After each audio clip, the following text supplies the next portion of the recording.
রিমালের ছোবলে 11 জনের প্রাণহানি সহ বিধ্বস্ত উপকূল, লাখ লাখ বাড়িঘর ক্ষতিগ্রস্ত, জলোচ্ছ্বাসে ভেঙে গেছে বাঁধ।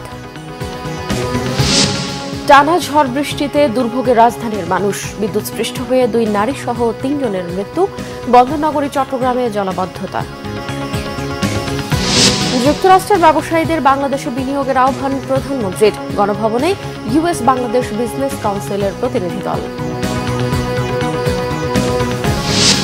বেসিক ব্যাংকের সাবেক চেয়ারম্যান বাচ্চুর বিরুদ্ধে অর্থ পাচার মামলার চার্জশিট, স্ত্রী সন্তানরাও অভিযুক্ত।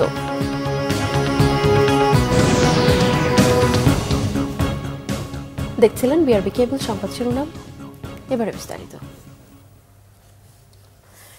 ঘূর্ণিঝড় রিমালের প্রভাবে দক্ষিণের জেলাগুলোতে ভারী বৃষ্টি আর জোয়ারের পানিতে প্লাবিত হয়েছে নিচু এলাকা। বরিশালে ভবনের দেয়াল ধসে 2 জন এবং ভোলায় ঘরচাপায় বৃদ্ধসহ 6 জেলায় প্রাণহানি হয়েছে 11 জনের। উপকূলে জলোচ্ছ্বাসে ভেঙেছে বাঁধ, ফাটল দেখা দিয়েছে অনেক জায়গায়। বিদ্যুৎ বিচ্ছিন্ন উপকূলীয় এলাকার লাখ লাখ মানুষ। প্রতিনিধিদের পাঠানো তথ্য ও ছবিতে ডেস্ক রিপোর্ট।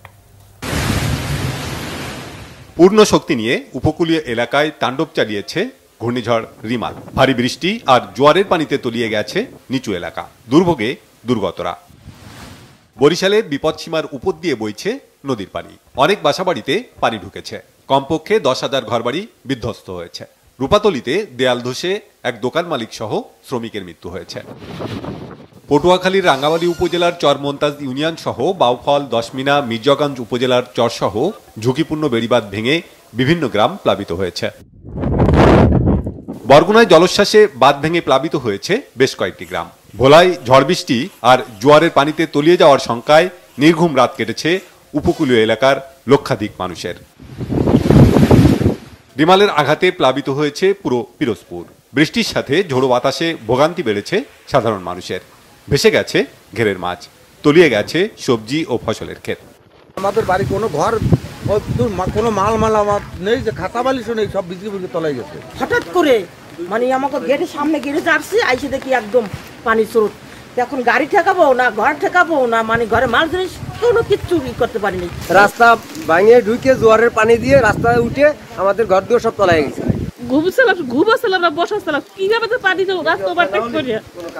বিষখালী ও সুগন্ধা নদীর 6 থেকে 7 ফুট উচ্চতার জলোচ্ছ্বাসে তলিয়েছে ঝালকাঠির বিস্তীর্ণ এলাকা।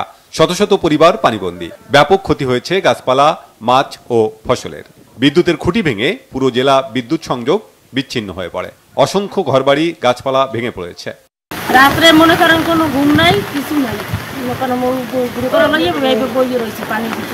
আমরা খুবই আতঙ্কের ভিতরে রয়েছি। এই যে আমাদের ঘরের ভিতরে 2 থেকে 3 ফুট পানি হয়েছে, আমাদের চুলোমুলো সবই ভিতরে গেছে, চতুর্পুল তলায় গেছে। সাতক্ষীরার উপকূলীয় উপজেলা শ্যামনগর ও আশাশুনিতে জোয়ারের পানিতে বেড়িবাঁধ উপচে তলিয়ে গেছে অর্ধশতাধিক মাছের ঘের।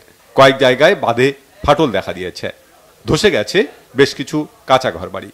সড়কের ওপর গাছ ভেঙে পড়ে অনেক এলাকায় যোগাযোগ বিঘ্নিত হয়। বাগেরহাটে বিভিন্ন জায়গায় সংযোগ লাইনে গাছপালা ভেঙে পড়ায় বিদ্যুৎ বিচ্ছিন্ন হয়ে পড়ে পুরো জেলা। অন্তত 3টি জায়গায় বাঁধ ভেঙে পানি ঢুকেছে লোকালয়ে। ক্ষতিগ্রস্ত হয়েছে হাজার হাজার ঘরবাড়ি। মংলা উপকূলে রাতভর দমকা হাওয়ার সাথে বৃষ্টি হয়। তলিয়ে গেছে নিচু এলাকার রাস্তাঘাট, মাছের ঘের। ক্ষতিগ্রস্ত হয়েছে কাঁচা ঘরবাড়ি। চট্টগ্রামের বায়েজিদ এলাকায় দেয়াল ধসে এক যুবকের মৃত্যু হয়েছে। এদিকে 17 ঘন্টা পর চট্টগ্রাম বিমানবন্দরের কার্যক্রম চালু হয়। একই সাথে শুরু হয় বন্দরের অপারেশনাল কার্যক্রম। কক্সবাজার সদর, চকরিয়া, মহেশখালী, কুতুবদিয়া ও পেকুয়ায় ভেসে গেছে বেশ কিছু চিংড়ি ঘের ও লক্ষাধিক মেট্রিক টন লবণ। ঝড় থামার পর আশ্রয় কেন্দ্র থেকে ঘরে ফিরতে শুরু করেছে মানুষ। Bangla vision news desk. ত্রাণ ও দুর্যোগ ব্যবস্থাপনা প্রতিমন্ত্রী মহিবুর রহমান বলেছেন, আগাম প্রস্তুতির কারণে ঘূর্ণিঝড় রিমালে বড় ধরনের ক্ষতির হাত থেকে রক্ষা পেয়েছে বাংলাদেশ। উপকূলীয় অঞ্চলে প্রবল জলোচ্ছ্বাসে ব্যাপক বাড়িঘর, গাছপালা ও রাস্তাঘাটের ক্ষতি হয়েছে বলেও জানান তিনি। সকল মন্ত্রণালয়ের সমন্বয়ে এই ক্ষতি কাটিয়ে উঠতে শীঘ্রই সিদ্ধান্ত নেওয়ার কথাও জানান প্রতিমন্ত্রী। মহিবুল্লাহ মহিবের রিপোর্টে বিস্তারিত। স্মরণকালের সবচেয়ে দীর্ঘ সময় ধরে তাণ্ডব চালিয়ে উপকূলীয় অঞ্চল অনেকটাই বিধ্বস্ত করে দিয়ে গেছে ঘূর্ণিঝড় রিমাল। রিমালের বাতাসের গতিবেগ ছিল 111 কিলোমিটার। এর প্রভাবে মোট 19টি জেলায় ব্যাপক ক্ষয়ক্ষতি হয়েছে। 35,483টি ঘরবাড়ি সম্পূর্ণভাবে এবং 1,14,992টি ঘরবাড়ি আংশিকভাবে বিধ্বস্ত হয়েছে। আর ঘূর্ণিঝড়ে ক্ষতিগ্রস্ত মানুষের সংখ্যা 37,58,096 জন। ত্রাণ ও দুর্যোগ ব্যবস্থাপনা প্রতিমন্ত্রী জানান, দুর্যোগ কবলিত মানুষের জন্য সরকারি সহায়তায় কার্যক্রমের কথা। মহান আল্লাহ রাব্বুল আলামিনের অশেষ দয়ায় আমরা সফলভাবে ঘূর্ণিঝড় রিমল মোকাবিলা করতে সক্ষম হয়েছি। মাননীয় প্রধানমন্ত্রীর দিক নির্দেশনায় দুর্যোগ ব্যবস্থাপনা ও ত্রাণ মন্ত্রণালয় গত কয়েকদিন ধরে ব্যাপক প্রস্তুতি গ্রহণ করে, যার ফলে বড় ধরনের কোনো ক্ষয়ক্ষতি হয়নি। আপনারা জানেন, গতকাল সন্ধ্যা থেকে ঘূর্ণিঝড় রিমাল বাংলাদেশের উপকূল এলাকায় আঘাত হানে, যার প্রভাব এদেশের বিস্তীর্ণ এলাকায় আজও অব্যাহত রয়েছে।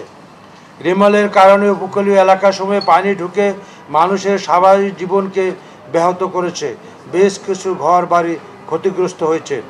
দেশব্যাপী বৃষ্টিপাত অব্যাহত থাকায় অনেক জায়গায় জলাবদ্ধতা সৃষ্টি হয়েছে। ক্ষতিগ্রস্ত মানুষের জন্য এরই মধ্যে 6,85,00,000 টাকা বিতরণের কথাও জানান মহিবুর রহমান। আপনারা তো বুঝতে পারছেন যে আমার ক্ষতিপূরণটা কত ভয়াবহ ক্ষতি ইতিমধ্যে আমাদের। এরপরে আমাদের অনেক এলাকায় এখনো পানি আবদ্ধ আছে। অনেক ঘের, বিশেষ করে মাছের ঘের এখানে নষ্ট হয়েছে, গাছপালা নষ্ট হয়েছে। এগুলি তো আমরা পর্যায়ক্রমে ডিফর্মের মাধ্যমে বিস্তারিতভাবে আপনারা হয়তো জানতে পারবেন। দুর্গত এলাকায় চিকিৎসা সেবা দিতে 1,471টি মেডিকেল টিম এবং 9,424টি আশ্রয় কেন্দ্র খোলার কথাও জানান দুর্যোগ প্রতিমন্ত্রী। মুহিবুল্লাহ মুহিব, বাংলা ভিশন, ঢাকা। ঘূর্ণিঝড় রিমালের প্রভাবে রাজধানীতে বৃষ্টি ও দমকা বাতাসের মধ্যে বিদ্যুৎস্পৃষ্ট হয়ে আলাদা ঘটনায় নারীসহ 3 জনের মৃত্যু হয়েছে। খিলগাঁওয়ের রিয়াজবাগ এলাকায় রিকশার গ্যারেজে বিদ্যুৎস্পৃষ্ট হওয়া রাকিব নামের একজন যুবক নিহত হন। খিলগাঁও সিপাহীবাগে রাস্তায় জমে থাকা পানির মধ্যে বিদ্যুৎস্পৃষ্ট হওয়া মরিয়ম বেগম নামের এক নারীর মৃত্যু হয়। যাত্রাবাড়িতে টিনের প্রাচীর স্পর্শ করে বিদ্যুৎস্পৃষ্ট হওয়া লিজা আক্তার নামের এক কিশোরের মৃত্যু হয়। সোমবার দিনের মতোই রাতভরও রাজধানীতে ঝরতে থাকে বৃষ্টি। টানা বৃষ্টিতে ঢাকার বিভিন্ন এলাকায় তৈরি হয়েছে জলাবদ্ধতা। মূল সড়ক সহ রাজধানীর অনেক অলিগলিতে পানি জমে গেছে। রাজধানীর পুরনো ঢাকা, নিউ মার্কেট, ধানমন্ডি 27 নম্বর, মিরপুর 10 নম্বর, Shewrapara, Kazipara, Rajarbag police line, Bailey Road, Shantinagar, Jurain, Uttarkhan, Dakshinkhan, Saydabad, Shonir Akhra এবং মোহাম্মদপুর এলাকার বিভিন্ন সড়ক ও অলিগলিতে জলাবদ্ধতা সৃষ্টি হয়। ঝড়ে রাজধানীর উত্তরা, রমনা ও মোহাম্মদপুর সহ বেশ কিছু এলাকায় গাছ উপড়ে বেশ কিছু যানবাহন ক্ষতিগ্রস্ত হয়।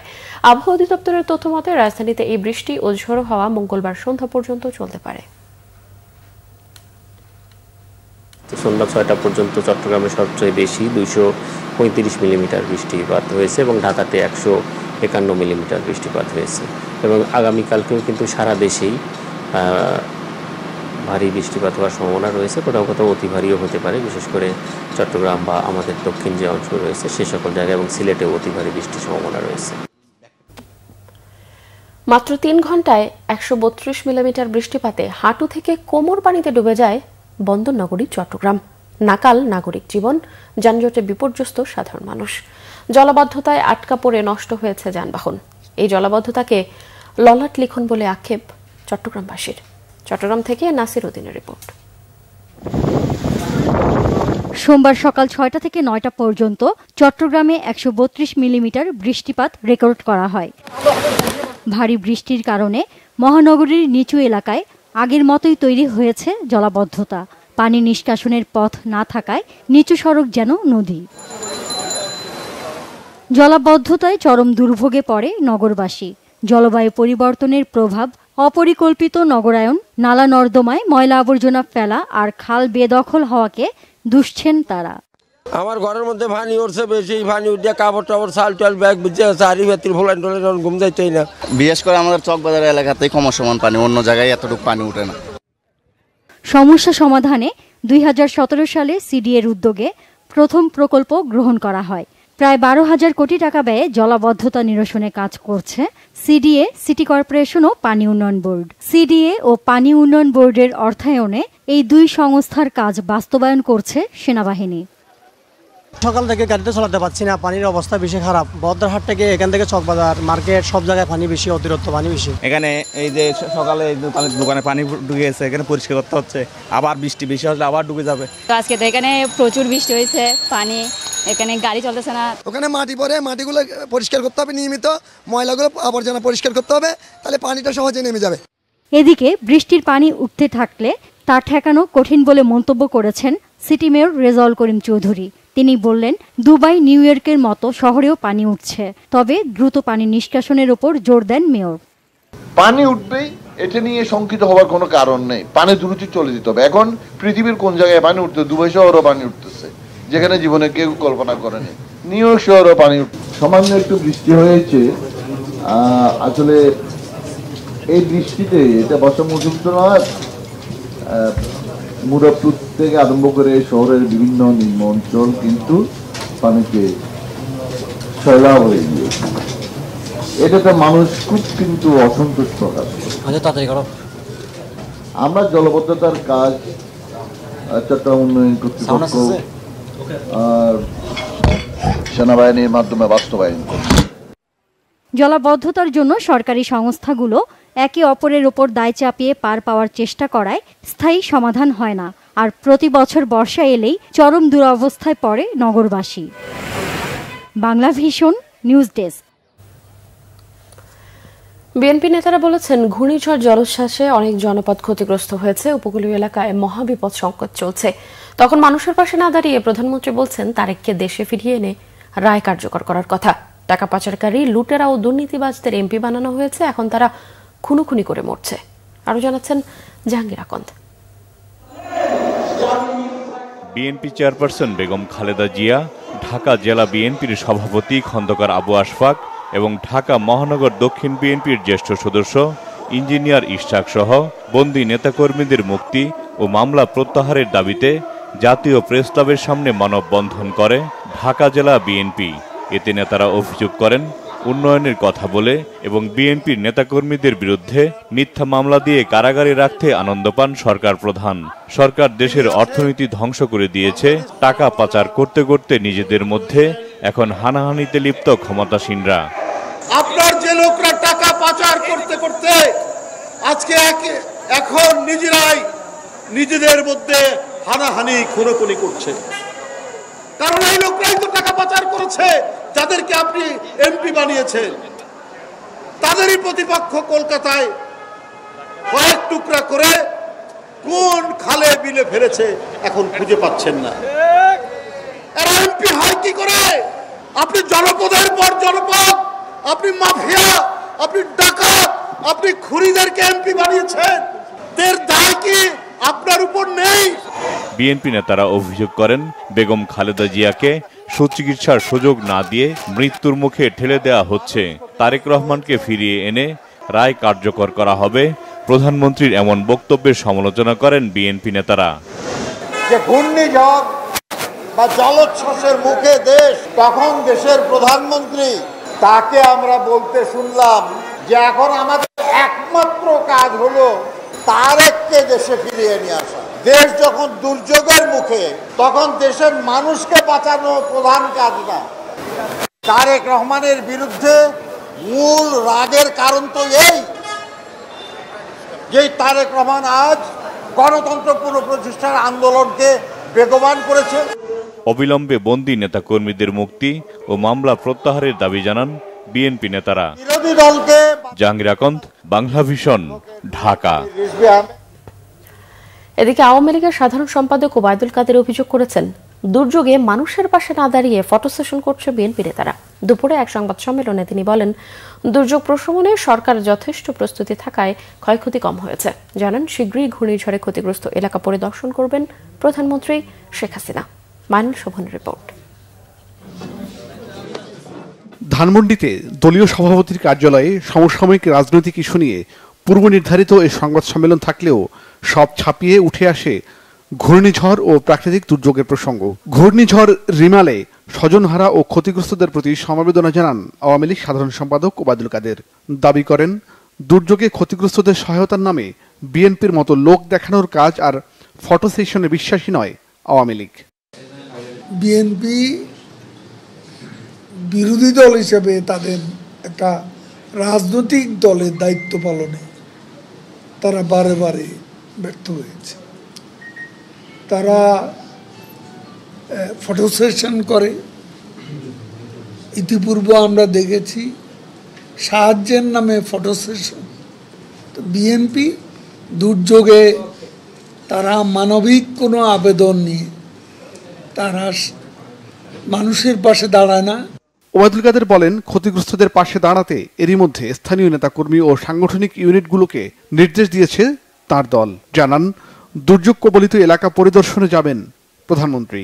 পূর্ব প্রস্তুতি সেটা যথাসময় সম্পন্ন করা, ঘূর্ণিঝড়ে ক্ষয়ক্ষতির পরিমাণ কমিয়ে আনা সম্ভব হয়েছে। আবহাওয়ার উন্নতি হলে অতি দ্রুতই মাননীয় প্রধানমন্ত্রী ঘূর্ণিঝড়ে ক্ষতিগ্রস্ত এলাকা পরিদর্শনে যাবেন। ঘূর্ণিঝড় রিমাল পরবর্তী দুর্যোগ পরিস্থিতি মোকাবেলায় সরকারের প্রস্তুতির কথাও তুলে ধরেন আওয়ামী লীগ সাধারণ সম্পাদক। মাইনুল শোভন, বাংলা ভিশন, ঢাকা। উন্নত সমৃদ্ধ স্মার্ট বাংলাদেশ গড়তে মার্কিন ব্যবসায়ী ও বিনিয়োগকারীদের দীর্ঘমেয়াদে অংশীদার হতে বলেছেন প্রধানমন্ত্রী শেখ হাসিনা। তিনি জানান, অর্থনৈতিক ও বাণিজ্য সম্পর্ক সম্প্রসারণে যুক্তরাষ্ট্রের জন্য নীতি সহায়তা নিয়ে প্রস্তুত বাংলাদেশ। সোমবার গণভবনে ইউএস বাংলাদেশ বিজনেস কাউন্সিলের উচ্চ পর্যায়ের প্রতিনিধি দলের সঙ্গে বৈঠকে প্রধানমন্ত্রী এই মন্তব্য করেন। সরকার প্রধান এই সময় বাংলাদেশের বিনিয়োগ পরিস্থিতির বিস্তারিত তুলে ধরেন। বলেন, পুরো অঞ্চলের মধ্যে বিনিয়োগ খাতে সবচেয়ে বেশি নীতিগত সুবিধা নিশ্চিত করছে বাংলাদেশ। মার্কিন বিনিয়োগ ও বাণিজ্যের মাধ্যমে স্মার্ট বাংলাদেশের যাত্রাপথে যুক্তরাষ্ট্রকে দীর্ঘমেয়াদে পাশে থাকারও আহ্বান জানান প্রধানমন্ত্রী শেখ হাসিনা। তিনি বলেন, অর্থনৈতিক ও বাণিজ্যিক সম্পর্ক দৃঢ় করাই লক্ষ্য। সভায় যুক্তরাষ্ট্রের ব্যবসায়ীদের আইসিটি, জাহাজ নির্মাণ, নবায়নযোগ্য জ্বালানি, মেরিন রিসোর্সেস এবং ফার্মাসিউটিক্যালস সহ একগুচ্ছ খাতে বাংলাদেশে বিনিয়োগের প্রস্তাব দেন প্রধানমন্ত্রী। বেসিক ব্যাংকের সাবেক চেয়ারম্যান শেখ আব্দুল হাই বাচ্চু, তার স্ত্রী শিরিন আক্তার ও সন্তানসহ 6 জনের বিরুদ্ধে মানি লন্ডারিং এর অভিযোগে আদালতে চার্জশিট দিয়েছে দুর্নীতি দমন কমিশন দুদক।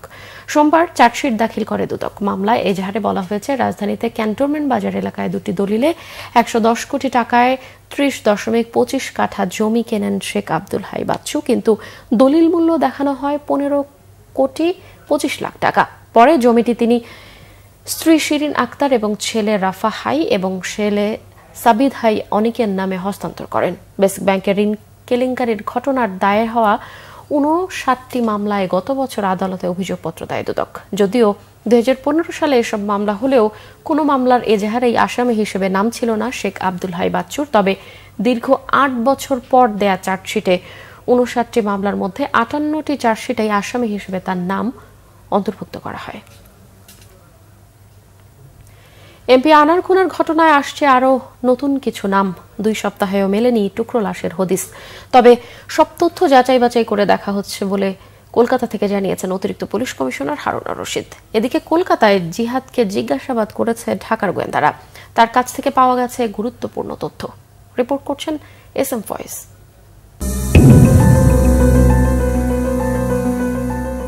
আনোয়ারুল আজমের হত্যাকাণ্ডে জড়িত অভিযোগে কয়েকজনকে গ্রেপ্তার করলেও নিহত সংসদ সদস্যের লাশের খণ্ডিত অংশ উদ্ধারে এখনো কোনো অগ্রগতি দেখাতে পারেনি ঢাকা ও কলকাতার পুলিশ। তবে টুকরো টুকরো করা লাশের সন্ধানে চলছে একের পর এক তল্লাশি আর অভিযান।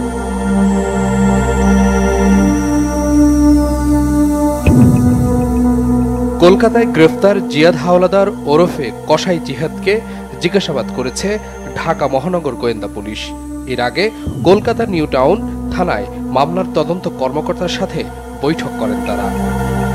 ঘাতকরা বর্বরচিতভাবে নৃশংসভাবে তারা হত্যা করে, শুধু তারা হত্যা করে নাই, হত্যার পরে যাতে লাশটা গুম করা যায় তার শরীর থেকে তারা কিভাবে আমরা বর্ণনা শুনলাম যে মাংসটা আলাদা করা হয়েছে, সে বর্ণনা শুনলাম। এবং আমার কাছে মনে হয়েছিল তখন আমি একজন পুলিশ অফিসার হিসাবে আসলে এটা আমার পক্ষে এমন একটা অবস্থা ছিল যে এটাকে আমি মানতে পারছিলাম না। সংসদ সদস্য আনোয়ারুল আজমের হত্যার ঘটনায় তৃতীয় কোনো পক্ষ জড়িত কিনা তাও খতিয়ে দেখা হচ্ছে বলে জানান হারুন রশিদ। বাড়ির ম্যাচ থেকে মনে হয় মাননীয় সংসদে মানে আকুতি মিনতি ব্যঙ্গানিকা আমরা শুনতে পাচ্ছিলাম।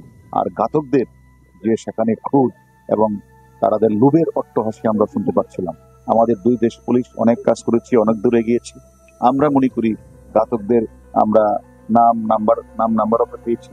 আমরা মনে করি একসাথে কাজ করে আমরা অবশ্যই তাদেরকে আইনে আওতায় এবং বিচারের মুখোমুখি কাজ করব। এমপি আনারের লাশের খণ্ডিত অংশ উদ্ধার না হলে মামলা নিষ্পত্তি কঠিন হবে বলেও মন্তব্য করেন গোয়েন্দা পুলিশের এই ঊর্ধ্বতন কর্মকর্তা। S M Foyez, Bangla Vision, Dhaka. কৃষিমন্ত্রী অধ্যাপক আব্দুস শহীদ বলেছেন, আগে নিত্যপণ্যের সামান্য দাম বাড়লেও রাস্তা ব্লক করে মিছিল হতো, এখন দ্রব্যমূল্য নিয়ে কেউ রাস্তায় নামে না। মন্ত্রীর মতে এতেই বোঝা যায় দ্রব্যমূল্যের সামান্য ওঠানামায় সাধারণ মানুষের মাঝে কোনো প্রভাব নেই। সোমবার সচিবালয়ে কৃষি, বাণিজ্য এবং খাদ্য মন্ত্রণালয়ের সমন্বয় সভা শেষে উপাধ্যক্ষ আব্দুস শহীদ এসব কথা বলেন। মন্ত্রী আরও বলেন, চাল, চিনি, আলু ও পেঁয়াজ সহ অন্যান্য খাদ্যপণ্যের দাম নিয়ে দেশবাসী অসন্তুষ্ট হওয়ার কোনো কারণ নেই। অন্যান্য দেশের তুলনায় বাংলাদেশের নিত্যপণ্যের দাম প্রিমিয়াম পজিশনে আছে বলেও মনে করেন তিনি। ডিমের দাম কিছুটা বেশি এবং হিমাগারে ডিম মজুদের খবর রয়েছে জানিয়ে কৃষিমন্ত্রী বলেন, বিষয়টি খতিয়ে দেখছে তার মন্ত্রণালয়। ঘূর্ণিঝড় রিমালের কারণে সাপ্লাই চেইন ক্ষতিগ্রস্ত না হলে এর প্রভাব বাজারে পড়বে না বলেও মনে করেন তিনি।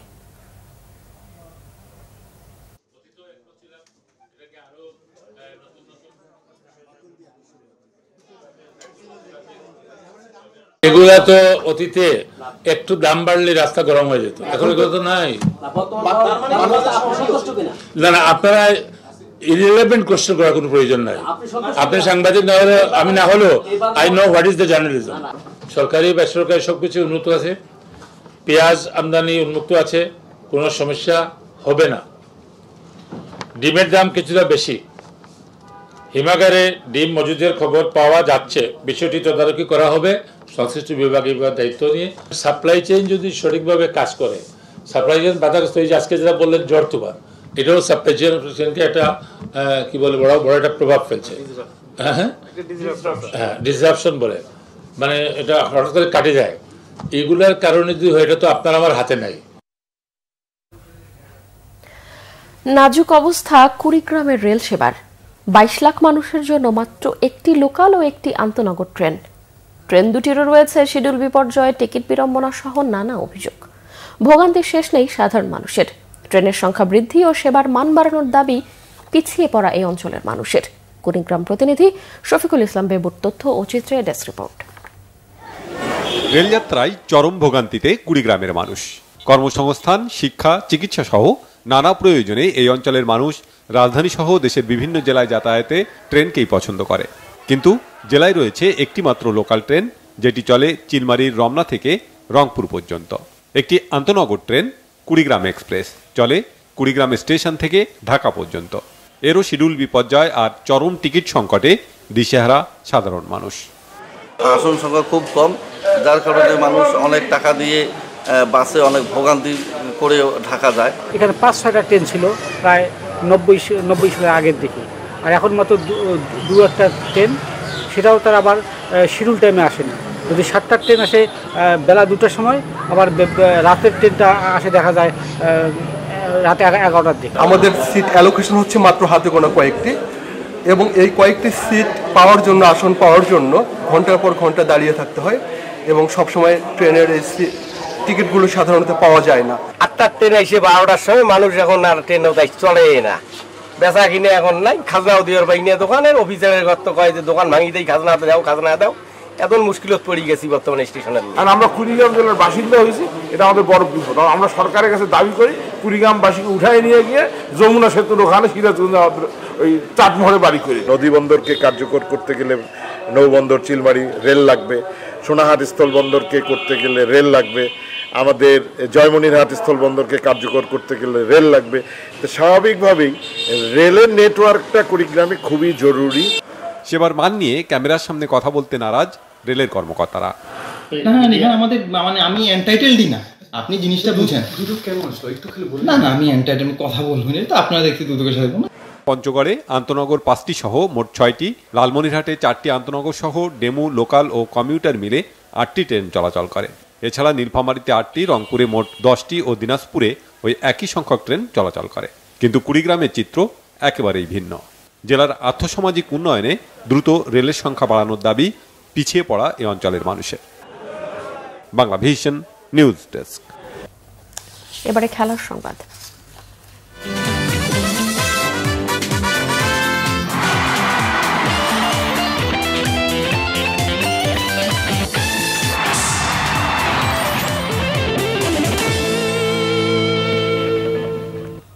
বঙ্গবন্ধু আন্তর্জাতিক কাবাডিতে টানা দ্বিতীয় জয় পেল বাংলাদেশ। এবার মালয়েশিয়াকে উড়িয়ে দিয়েছে আব্দুল জলিলের শিষ্যরা।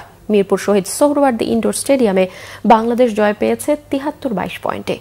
মনির হোসেন খানের রিপোর্ট।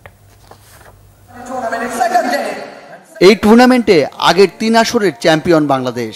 এবার শুধু দলের সংখ্যাই বাড়েনি, বেড়েছে প্রতিদ্বন্দ্বী দলগুলোর মানও। তবে নিজ মাঠে অপ্রতিরোধ্য বাংলাদেশ। আরদুজ্জামান, মিজান, আলামিনদের সামনে অসহায় প্রতিপক্ষ। দ্বিতীয় ম্যাচে লাল সবুজের ঝড়ে এলোমেলো মালয়েশিয়া।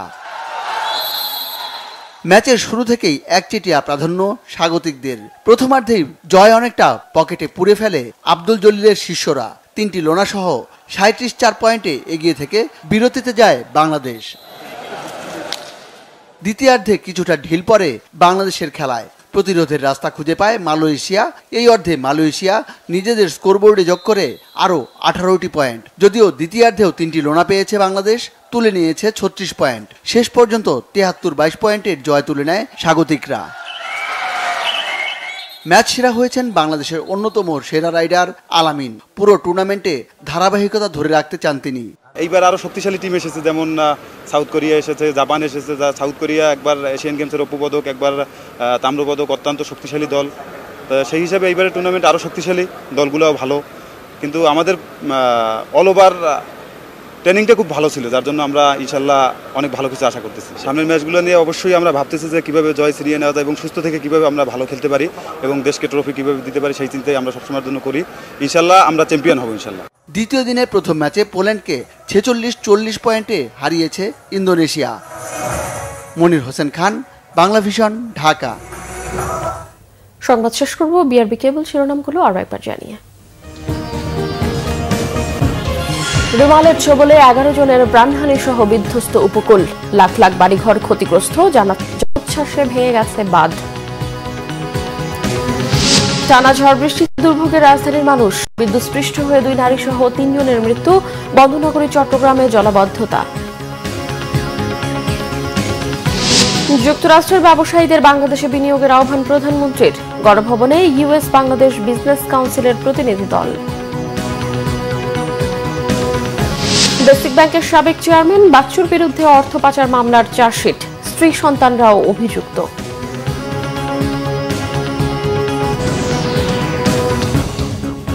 এই ছিল এখনকার মতো। পরের সংবাদ সকাল 10টায়, এর আগে 9টায় রয়েছে নিউজ টপ 10 দেখার আমন্ত্রণ রইল। এছাড়াও বাংলা ভিশন সংবাদ ও সংবাদ সংশ্লিষ্ট অনুষ্ঠান দেখতে ভিজিট করুন www.bvnews24.com ও facebook.com/banglavishnnews এবং সাবস্ক্রাইব করুন youtube.com/banglavishnnews। এতক্ষণ সঙ্গে থাকায় ধন্যবাদ সবাইকে।